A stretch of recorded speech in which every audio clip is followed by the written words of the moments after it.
Hi, ఈరోజు బాస్మతి రైస్తో bagara rice చేసుకుందాము. అందులోకి కావాల్సినవి ఇదిగోండి. బిర్యానీకి కావాల్సినవన్నీ ఇందులో కొంచెం వాటర్లో వేసి ఒక హాఫ్ అన్ అవర్ నానబెట్టుకోండి.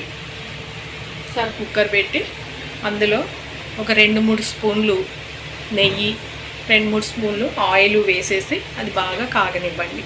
కాగిన తర్వాత ఈ నానబెట్టుకున్న బిర్యానీ ఐటమ్స్ ఉన్నాయి కదా, మసాలావి, అవన్నీ అందులో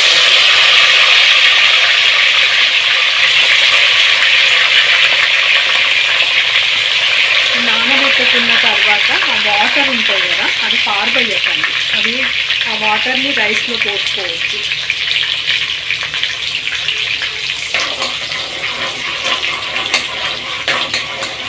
ఇవి కొంచెం ఇట్లా ఫ్రై అయిన తర్వాత ఇందులోకి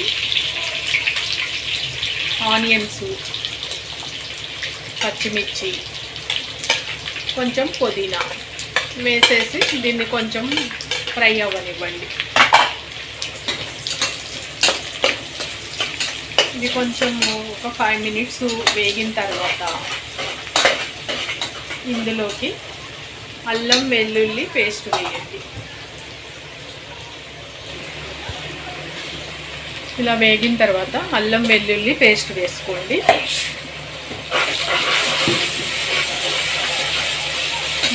పచ్చివాసన పోయే వరకు ఒక 5 నిమిషాలు వేసుకుంది.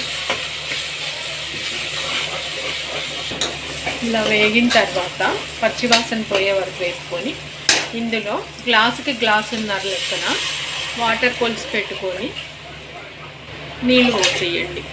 ఇందాక మసాలా నానబెట్టుకున్న వాటర్ ఉన్నాయి కదా, అవి కూడా ఇందులో పోసేసేయండి.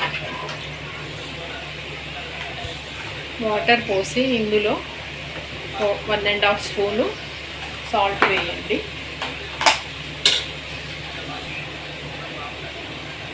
ఒక స్పూన్ గరం మసాలా వేయండి.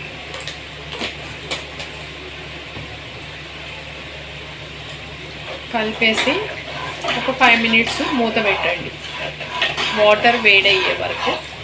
నేను చల్లటి నీళ్ళు పోసాను. మామూలుగా అయితే నీళ్ళు వేడి చేసుకొని పోస్తే తొందరగా అయిపోతుంది. బాస్మతి రైస్ని అడిగి ఒక హాఫ్ అన్ అవర్ నానబెట్టుకొని వాటర్ అన్నీ వంపేసి ఉంచుకోవాలి రెడీగా. వాటిని ఇప్పుడు ఈ వాటర్లో వేసేసేయండి. ఇందులో వేసేసి ఇలా కలిపేసి కుక్కర్ మూత పెట్టేసేయండి.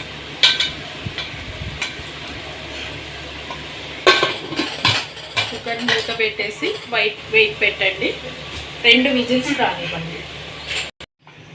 Hi, bagara rice. ఇందులో కొంచెం ఇలాగా ఫుడ్ కలర్ వేయండి. మా పిల్లలకి ఇలా ఫుడ్ కలర్ వేసి కలర్ కనిపిస్తూ ఉంటే వావ్ ఎమ్మి ఎమ్మి అనుకొని తింటారండి. ఫినిషింగ్ పైన కొత్తిమీర చల్లండి. చల్లేసి ఒక్కసారి చూపిస్తాం మీకు. ఇదిగోండి,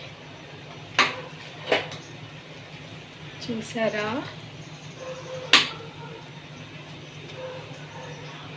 అంతే, బగారా రైస్ రెడీ.